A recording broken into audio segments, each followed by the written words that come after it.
Hello, everybody, and welcome to the Burgundy Zone. I am your host, Kyle, and I'm joined by my two co-hosts, Michael Hall Voila. and Michael Reed. Sup? It's good to be back, guys. The Redskins draft went down, and it was a fun one, to say the least. It did not shape out the way that Redskins fans initially thought, but look, nobody's complaining. The Redskins have Chase Young at the number 2 overall pick. Now, before we get into the actual Redskins draft and all of their draft picks, what first things first, who won this draft for you guys in your mind? Which teams won it? Yeah.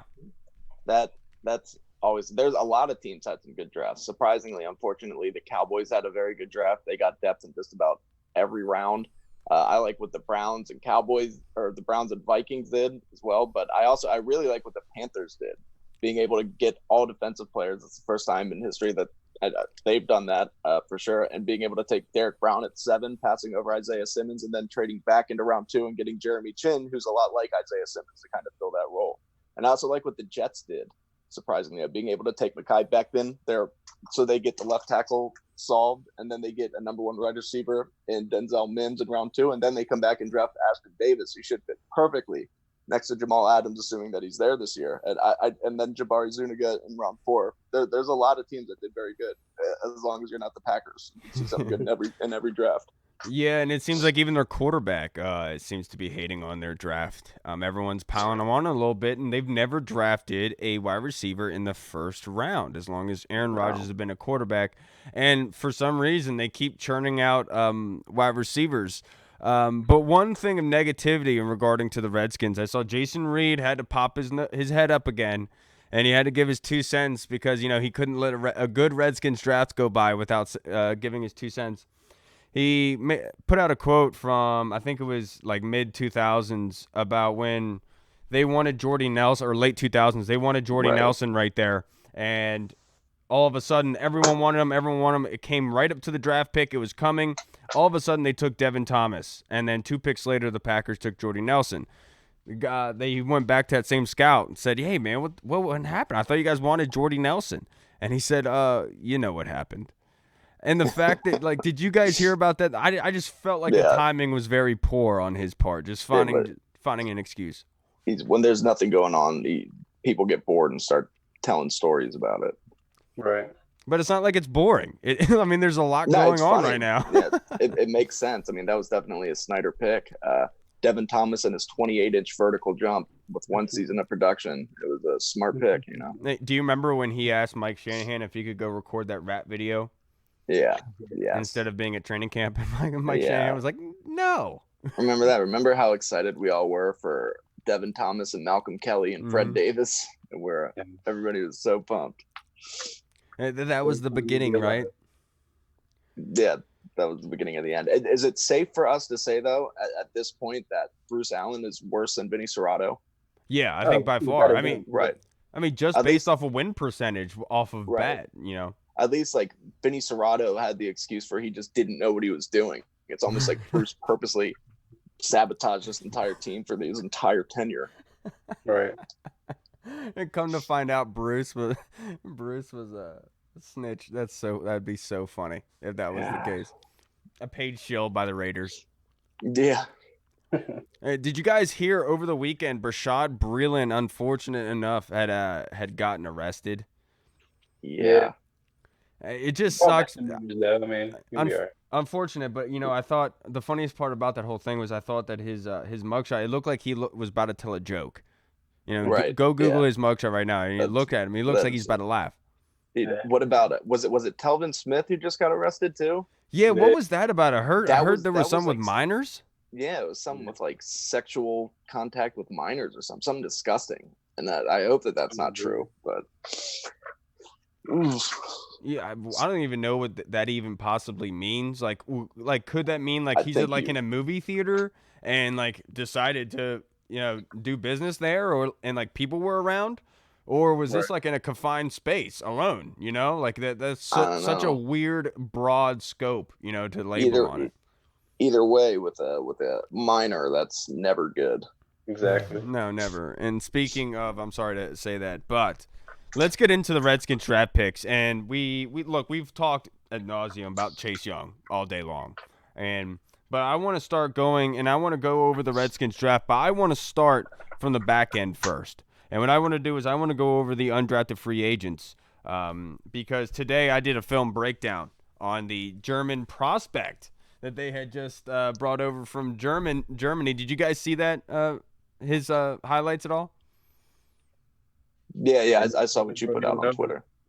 Yeah, and I saw. Did you see the video of him getting the call from his agent, or I guess the representatives for the European National Football scouting department, whatever have you, when they gave him the call because he's tried before and he's worked really hard to get to where he was, and just to see that was kind of crazy.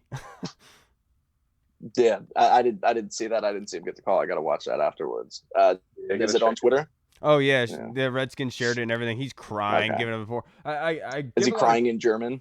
Jeez, I'm so happy for the Redskins. No, he does speak 3 different languages, but I broke down his film. He's incredibly raw. But you have to question his talent that he was playing against, going against. Dude, I'm telling you, there was a couple guys out there that looked like they were 4 feet tall. It was kind of ridiculous. But he fits the part. You know, he has a lot of power, but he's raw and he needs help with technique, which in a lot of ways is good for him because then he has potential to grow. And with this defensive staff, they can coach him up the way they want him to be. And also, he's very good out in space. He's very fast and athletic, so he'd be a perfect guy to bring on for special teams, because when you think about it, you don't want Jonathan Allen and Deron Payne and Matt Ioannidis out there covering punts and kick returns and stuff like that and being the wedge blockers. So this type of guy, bringing him in as an undrafted free agent, giving him a chance to make the team as a special teamer would be huge, in my opinion. Right. I like what they did with the undrafted free agent class. They didn't bring in many people, but they brought in people who they feel could make an impact and actually make the team, which is smart because without having an off season, a lot of these guys wouldn't really have an opportunity to make the team, and it would be kind of pointless to bring it on. So I love that signing. I love this Thaddeus Moss signing. Isaiah Wright. I think that they're all very, very smart signing. Yeah, and with Thad Moss, that's crazy because everyone sat here and thought that. I mean, I saw Redskins Twitter all day long saying Thad Moss, mid-rounds, that's where he's going. He doesn't even get picked up, and come to find out he actually had surgery on his right foot. And the funny thing is, I brought this up to Adam Aniba on Tuesday, and I said, the funny thing is, a couple years ago, it was like the Redskins tight ends, they weren't blockers, they were receivers. And now it seems like it's completely flip-flopped, and all we have is blockers and no receivers. Yeah, right. But I will say this, though, Thaddeus Moss can definitely be that receiving threat. So right, we can get right after the surgery, get on the field by training camp, whenever that is, and be in the mix as one of the players get on the field at the position. Right. Yeah, I completely, especially with Logan Thomas being kind of unproven. I think that they're very high on Logan Thomas, and I think that that's why they didn't I think that that's why they didn't prioritize tight end in the draft necessarily. But I do love the signing of Thaddeus Moss. I do know that apparently the rumor was that they were going to draft. Rivera said today that they had a tight end on their board that they were going to draft in the beginning of the 4th. And when we went back and looked at it, that's got to be Adam Troutman. He's the only tight end selected a few picks before we went. Yeah. That would have been nice. He was somebody we all talked about, but I do like Thaddeus Moss, especially as an undrafted guy. That surgery could end up being a blessing in disguise for us. Yeah, and he likes this. He came out and said that he thinks of himself more as like a blocking tight end, more than like a catching tight end. So I mean, that's always a plus too. When they go into the mentality of I'm a blocking guy, more of like a just give me the ball type of guy. So that could always be a plus also. Right. And it goes to prove. I thought I made a mental note to talk about this. The fact that they didn't reach, even though Adam Troutman had just got taken in front of them, they didn't have that urgency, that they didn't have that feeling to go ahead and get a tight end anyway.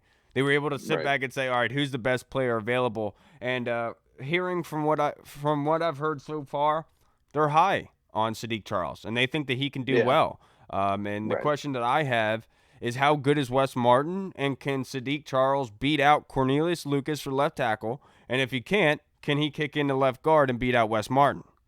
Right. I think he definitely has the ability. I mean, he was a starter on at the most important position on the offensive line for the best offensive line in the country. I know he missed a lot of time this year, but he's played for the last 3 years, and he's started, and he's a talented guy who started in the toughest division in all of football. and he is somebody that Ron Rivera speaks very highly of. He's athletic enough. You hear nothing but coaches saying as long as he can fix his off the field stuff, he's somebody you can really look at. I think this is a good locker room for him. It's the right coach. It's the right environment. It's a perfect opportunity for him to come in and really show.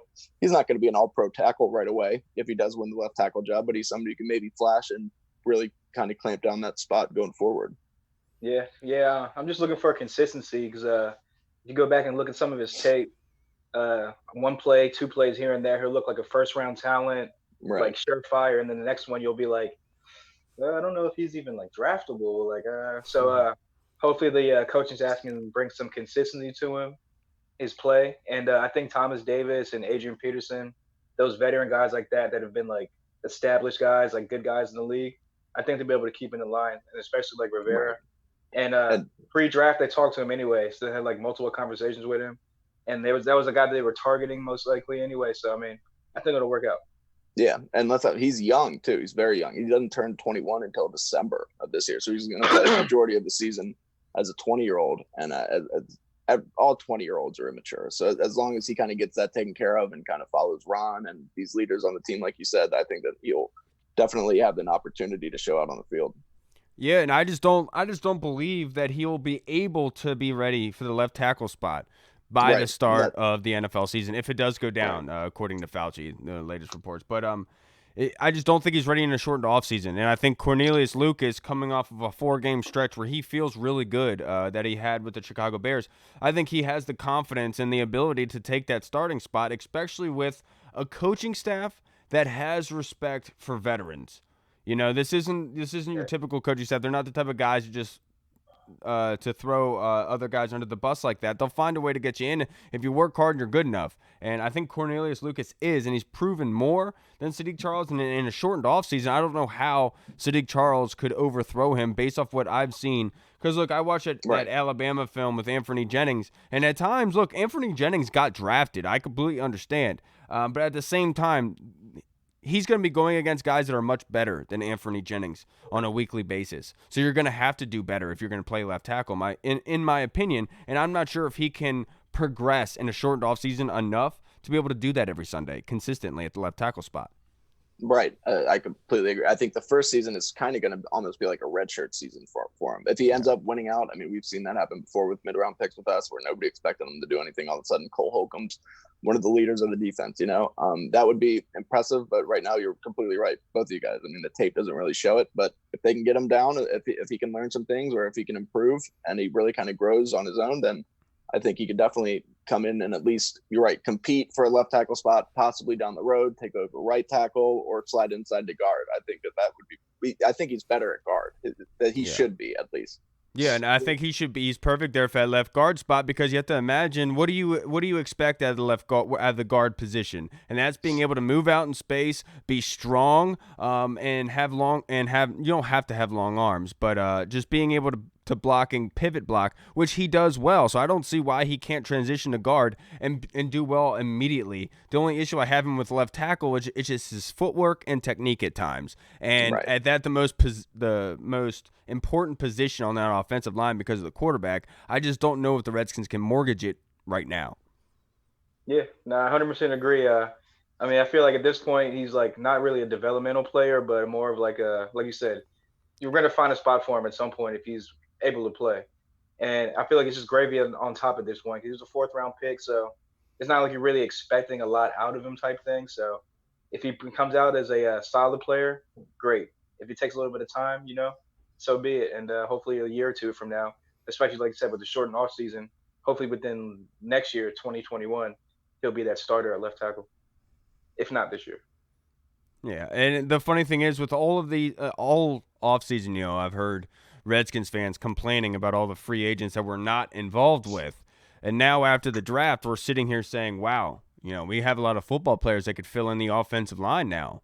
And before you know it, that we actually have some depth here. And the Redskins are looking pretty good, especially with the addition of Keith Ishmael. I actually did a breakdown of him yesterday. I was impressed. The only thing is he has to gain weight, only 309 pounds. He can be overpowered top heavy at times, which means that he can lose depth on the line of scrimmage, gaining penetration for the defender. But I like him as like a leader and somebody that can work hard to get to where they're at. And look, that's another depth at a position that can we trust Ross Piersbacher right now if he were to step onto the field? And I don't think so.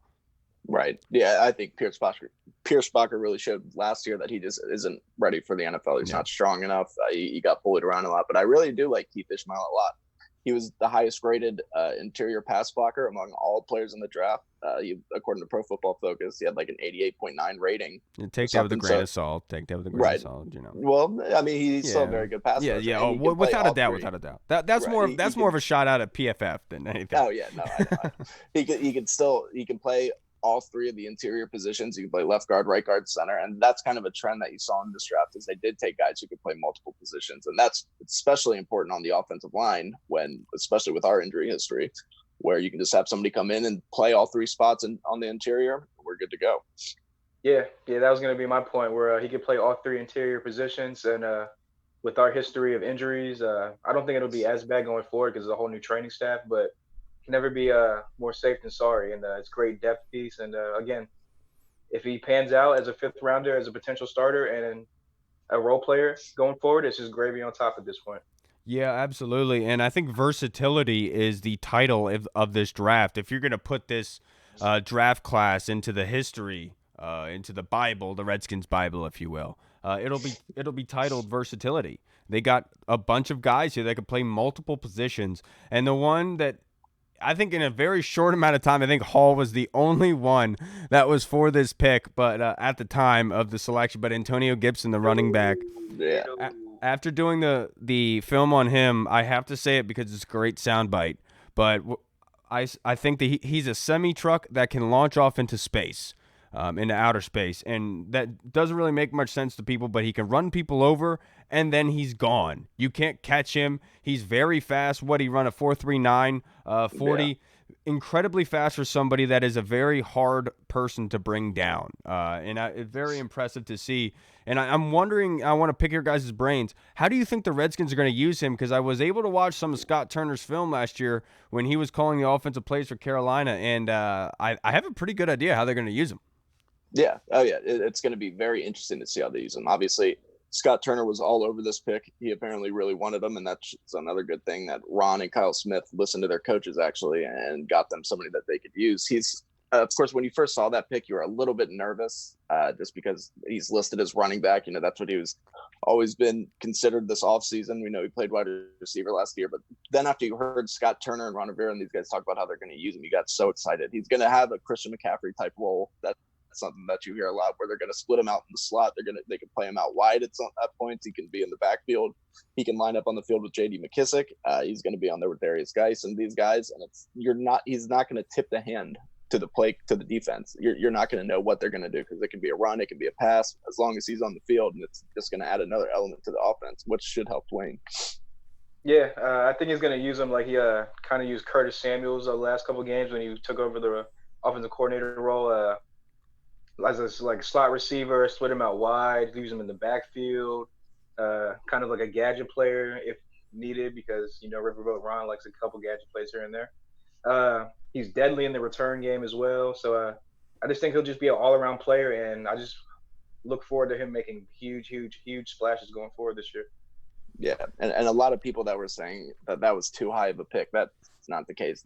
Going into the draft, there was news that a lot of teams loved Antonio Gibson. Yep. And that he would have been gone in the third round at some point. Apparently, a couple NFC East teams really liked him as well. So that was a perfect pick. I was, of course, you could see me talking myself into that pick as if you go back and read those text messages, because at first I just wasn't happy because Josh Jones was on the board, but now I love it. I think it's a fantastic pick.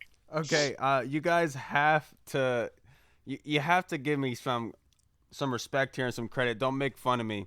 But I'm trying to explain what I saw yesterday in Scott Turner's offense, okay? And I tried writing it down. I'm not sure if you guys will be able to see it. Okay, can you see it there? A little bit. I can't read it. Okay, so what they do – no, you just need to see the picture. So what they do is he takes the Christian McCaffrey and motions him out to the slot wide receiver position, then takes Gibson, which is Samuel from Carolina. He takes Gibson and motions him to the running back position. Now, from there, they motion Christian McCaffrey across the line of scrimmage.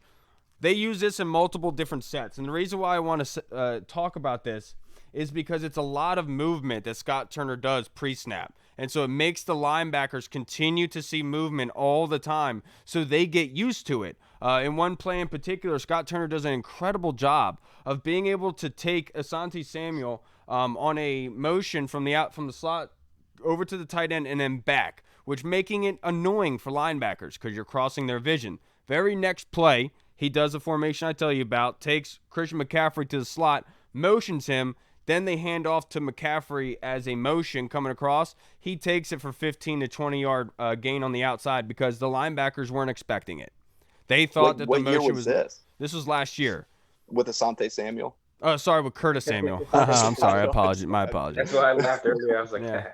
Sorry. Sorry, I was thinking a lot. But you know what I mean? So, I know. But that kind of capacity that they were using Curtis Samuel is perfect for Gibson. I think that they're going to get him out in space a lot, and he's going to have the ability to go against one-on-one with defenders because this kind of motion, this kind of just chaos is what's going to benefit the Redskins and their wide receivers downfield because they're not going to have that many eyes on them. Yeah. Yeah, no, I mean, I was watching the draft at Gavin's house, and when we made that pick, one of the first things I said was, I love the pick because the NFL nowadays is all about speed and, like, getting in space and making plays and kind of like X's and O's. X's and O's, exactly, mismatches and stuff like that. And he is not going to say the perfect mismatch, but like you said, he has a great lower body, powerful lower body, so he can run over people. He's quick. He has agility. And he has that getaway speed. So, yeah, he's just going to be a mismatch. If you try to put him on a safety, you can run by him. Linebacker, obviously, going to run by him. And then even some corners, he can outmaneuver them. So, again, going back, you know me, I love the pick from the get-go. Yeah, he's a big play waiting to happen. He averaged a touchdown every, 5.5 touches or something crazy like that and this last year. And he was used everywhere, and that's how he should be. Exactly like you said, like Curtis Samuel, Christian McCaffrey asking this offense. And that's another good thing about this offense is Scott Turner's known for tailoring it to his players as opposed to trying to make players fit into your system, which is what we've seen in the past with this Redskins team. So I'm excited. Yeah, and so what this does is this adds a playmaker out in the outside for Scott Turner. Seeing the way that he breaks down this offense, I love what he's doing because it always makes the defense guess because they never know what he's doing. I love that aspect of it because with the Redskins, it almost in years past with Jay Gruden, because he never changed things up, it almost felt like the defense always knew what was coming. You know, whether it be on first down or was it 3rd and 5, they knew what play was coming and it was hard to defend. I just love. Go ahead, sorry. No, sorry, you go. No, I was gonna say I just love how he uses a lot of pre-snap motions and a lot of stuff like that because obviously it's gonna make stuff a lot easier for Dwayne pre-snap. Like, all right, linebacker, the cornerback's running across him. It's probably most likely gonna be a man guy, man coverage. No running back or no receiver or no safety following him. All right, zone coverage. So, I mean, hey, I love Jay as an offensive guy because obviously he put up numbers with Kirk when we had a viable quarterback. But like you said, it was kind of vanilla, getting kind of stale. Yeah. And I'm just ready for this new 2020 explosive offense. Right. What was it? What percentage was it on first downs that Jay would run the ball? Wasn't it something crazy like 75% or something like that? The first downs he ran the ball. Yeah, it's the highest in the league every time. Yeah, like come on, Jay. He just didn't care, man. He just wanted out of here. It was funny because I was talking to so on Tuesday we had Adam and I was interviewing him and he was starting to talk about why he thought that Jay he lost kind of respect for Jay after the way he was handled in the pictures of him being out with that young girl and everything. And I wanted to say I gained respect for him. I wanted to make a joke to him and I wanted to say, when I saw that picture of him sitting on the ground Indian style, I was like, this guy is not my head football coach. No. Yeah, that's when I was like, okay, yeah, he's gone. Any grown man that's sitting on the ground outside of a bar Indian style, you're not a head coach material, bro. No, it was just so funny. You could just see how much he hated his life written all over his face in those pictures. He was smoking cigarettes and stuff, and you were just like, God, you look like You look like shit right now, Jay. It just goes to show that he like obviously didn't care because he knew someone was going to Yeah, at some point. You know what I'm saying? didn't care. The one guy posted a picture of Jay looking at him. Yeah, he's just like, "God, get me out of here! I don't even care." At this Jay, point. remember Jay? Jay was just looking there like, yeah, you're just staring at him like, I know where this is going. I really don't care right now, dude. Just snap the picture and post it to Twitter. Oh man, Redskins Twitter, dude, you can't beat it. And also, I do you remember when Scott McClellan was arguing with his wife at the airport drunk? Yeah, at like 7 a.m. And Scott McClellan, you can always tell when he's loaded because he always gets so beat red. Yeah, exactly. Like you can just look at him and you're like, oh, there's Scott drunk again. Like he must have such a hard time disguising that from his wife. Like there's no hiding that you're drinking again, Scott. And you're not lying about that at all. But I wanted to ask you guys, were you able to watch Antonio Gandy Golden's interview on ESPN when he solved the Rubik's Cube in, I think, 1:11 while he was answering questions live on television? He's the most interesting guy in the draft. Yeah.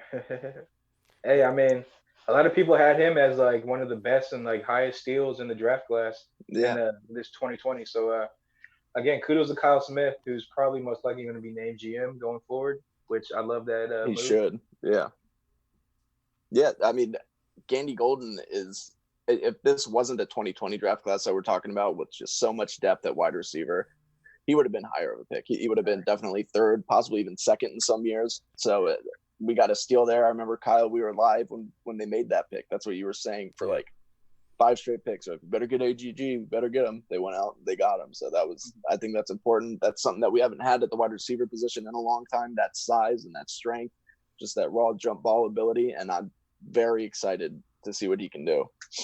Yeah, and I was listening to the Junkies, and I was hearing EB talk about, he's a big guy, so he I'm sure he's just not very fast. And it's like, no, dude, no, he is fast, dude. Like, just watch his film. And the thing that separates him is not only his size, but it's also his footwork and his speed to be able to separate. And Adam, I thought, made a great point on Tuesday when he said he's not huge on doing comparisons, but he said Terrell Owens. Early on in his career as a rookie and as a small town kind of a college player, he reminded him a lot of T.O., and I thought that was spot on. Yeah, I could see that. He's a little bit taller than T.O., but for sure with his body type, and you're right with the footwork, and they're coming from a small school. I see a little bit of Antonio Gandy Golden in there too, just with the size and the athleticism to go up and high point the ball and get it. Yeah, that's what I was talking about. Who are you talking? Wait. I'm sorry, not Kenny Galladay. I don't know why I said Kenny Galladay. I just said him because he reminds me so much of him. Right. I think that's a good one too, because Kenny Galladay, I don't think has obviously reached his potential there. But Antonio Gandy Golden, I think one of the most interesting things about him was he said that he continues to challenge himself with brain quizzes, and that's his thing. Is continuing to excel and get better and better. And if you add that to this wide receiver room. Right. I mean, with Terry McLaurin, sky's the limit, dude. They're going to be competing for catches. Yeah. And another interesting thing about him was he didn't have a mom that was a crackhead or that abandoned him at the age of 5. Like ESPN kept putting on everybody else's. They loved that. The Jeff Okudah pick was so funny. It was like 2019 first-team All-American, 5-star recruit coming out of high school. Mom's dead. And it was just like, Jesus, what are you guys doing?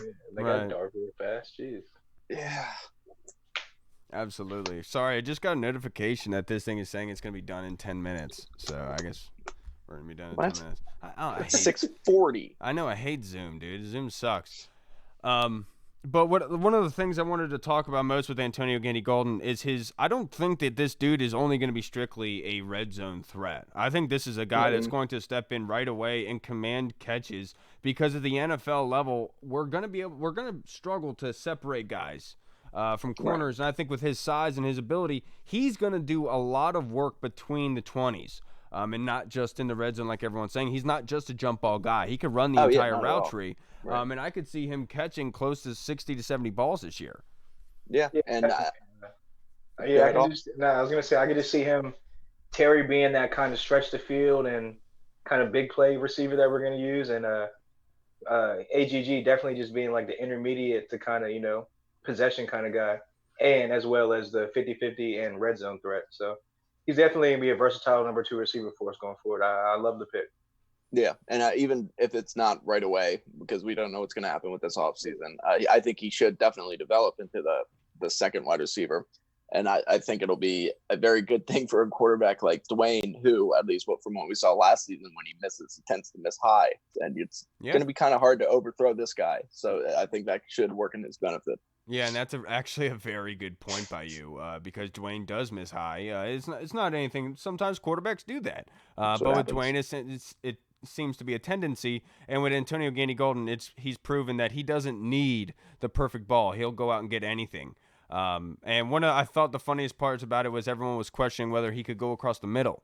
And I'm sitting here thinking, I don't think corners want him going across the middle. Yeah, I don't think they want to catch that helmet to the chin. Yeah, no, I don't think they want to go against that 6'4" body frame at 230. I don't think they're going to be able to do that much. Exactly. No. I love him. I think he's going to be the steal, because I heard Ron Rivera say today on 1-6-7 that at that pick with Antonio Gandy Golden, there was 3 defensive prospects, or there was a defensive prospect that they were eyeing that they passed on to get Antonio Gandy Golden. And I saw a name on there like Kayvon Wallace from Clemson. I was like, I really hope that's not true, because I did not like that guy's film. Apparently what it was the Colts were trying to trade up with us, and because they really wanted to draft Pinter, the guard. And we were saying that there was 2 players that we really wanted there. One was a defender and one was an offensive player. Apparently the defender was already gone. And so we ended up taking Gandy Golden, which I think we would have done anyway. But the 3 names that it was like Amick Robertson, John Reed, Troy Dye, and Kayvon Wallace. So who knows? Troy Dye would have been an interesting pick. I'm not gonna lie. Yeah, I don't think so. I hate Troy Dye. My comp to him was Anthony Barr. I thought he want him to die too. Yeah, no, I'm sorry, I didn't want to say it. No, but I thought that he would be better fit as a 3-4 outside linebacker. He's not good out in space, so I thought that wouldn't be a very good possibility. But Amick Robertson, I watched his film. A little guy. Because of that, he didn't get many scholarship offers, but he is an electric athlete. I mean, he is a playmaker and tries to do as much as possible. And that would honestly, to me, that would make a lot of sense with a Ron Rivera type pick. Yeah, I completely agree. They didn't address corner. No, yeah, they didn't, and I think that, like, I know that a lot of Redskins fans and people have been begging for them to draft a corner or to sign a corner. I think that this coaching staff feels a lot more comfortable with this cornerback room than a lot of people think. I think that they are very high on what Fabian Moreau can do. Of course, Kendall Fuller. And then bringing in Darby, who is a superb athlete, and he's somebody who's shown in the past, especially early on in his career when he was with Buffalo, that he can be a very good corner in this league. And I think that they know that with this defensive line and this front, that they're going to have more opportunities to take the ball away and to take away the targets of the quarterback. So I think that this coaching staff is a lot higher on the cornerbacks than most of the fans think. Yeah, that was going to be my point. I think that, like you said, I think they're a lot higher on them, and the D-line is definitely, I think with the addition of Chase Young, I think that they're just pretty much like sold that with the pass rush, with an A+ pass rush, well, we can live with a B- to B kind of secondary. So I can take that. Yeah. And did you, real quick before this thing ends, did you guys see that whole Dallas fiasco right now about CeeDee Lamb apparently getting upset with Jerry Jones? Yeah, about getting the number about 88. The jersey number. CeeDee Lamb said he wanted to wear number 10, and Jerry Jones was like, "Nope, you're wearing 88." And he got assigned 88. And what, for real? They're like, "All right, you're already telling me what to do. Thanks, Jerry. This is gonna work out well." Jesus. Yeah, and I'm glad that things are starting out smoothly there in Dallas. Yeah, I really appreciate that. Can't wait until he doesn't get enough balls either. Right. Yeah. I can't wait till he gets caught naked in his vehicle high on coke. Apparently the 88s love to do that, right? Yeah, that's true. Dude, it's tradition. You know what I mean? It's tradition. Only right. Yeah. All right, guys. Well, I guess that's about it. We don't have much else for you because Zoom has apparently decided that they want to charge me $15 to extend 40 minutes. No, I'm okay. but we have 4 minutes to spare here. I'm sorry, everybody. But we've been giving you guys a lot of content. I'm sorry that we have to cut this one short. I was trying to bypass Zoom because I don't know what it is, but like I feel like it's like an hour and 30 minutes is like their cutoff, but we didn't start 40 minutes ago, so I don't understand what's happening. No, we didn't. Because remember, I tried to sign on at 5:50, and you're like, nope, starts at 6, and it wouldn't let me in the room. Right. And then at 6 is when the meeting technically started. Yeah, it doesn't. Doesn't make any sense at all. None at all. Dang technologies. I don't get it. They did the entire NFL draft on Zoom for 8 hours. Right. Yeah, Before we leave this, though, I don't know. I wanted to ask your guys' opinions on the Aaron Rodgers and Jordan Love fiasco. I'll go first. First of all, anybody who says that this is the same thing as Aaron Rodgers getting drafted to replace Brett Favre, that's not true. I understand what they're doing. I do kind of think that this is a slap in the face to Rodgers a little bit, just doing it this early. I think that they're kind of tired of Rodgers' antics a little bit, kind of tired of him being a pain in the ass, and I understand that. But at the same time, when the Packers took Rodgers fell to them. They didn't trade up. They traded up for Jordan Love. So that kind of right there tells you that they're all right. We're going to move on here soon. He's not going to sit for 3 years. He's just not as a first round pick in today's NFL. It'll be after 2021, somewhere in there. I just don't understand what avenue they're going down. This doesn't make any sense to me. But look, if they were to come out and say, hey, I mean, we drafted Jordan Love because we know what kind of player he can be and a possible trade piece in the future, then fine. I think that would ease things out a little bit, but it seems like they want to stay quiet because the reality of the situation is they just drafted Aaron Rodgers' replacement. Yeah, the only thing that's going to make this any type of right is if they pan out to what Jordan Love says he's going to be, which is a Pat Mahomes type athlete and player. Other than that, 1 million out of a million people have said it was a pretty dumb move in my opinion with all those wide receivers on the board. And yeah, if I was Aaron Rodgers, I'd be like, after this season, get me out of here. Yeah, and I feel bad for Jordan Love, but the thing is, he just went into a great situation because he goes into a disaster and causes chaos.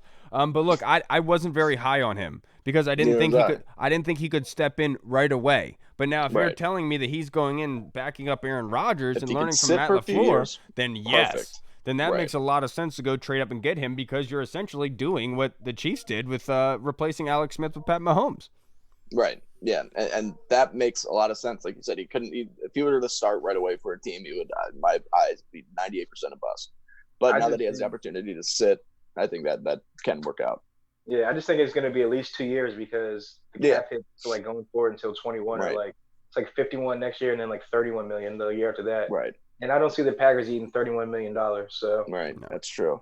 But the clock is definitely ticking. Yeah, it definitely is, and everyone, the conspiracy theorists are already going wild, pulling him to New England. As is Kyle Shanahan. Kyle Shanahan's in there licking his lips, like, all right, now I can get a quarterback that can actually do something. It's true. It's absolutely true. All right, everyone. Well, thank you so much for tuning in. I'm Kyle. I'm Mike. And I'm what's up? What's up? All right, everyone. Thank you so much for tuning in. Go like and share our page on Facebook. You can find us on YouTube, Apple Podcasts, and Twitter and Instagram. I missed that comma in there, but it's all right. Thank you so much for tuning in, everybody. Redskins football. Woo! Woo! Audio Jungle.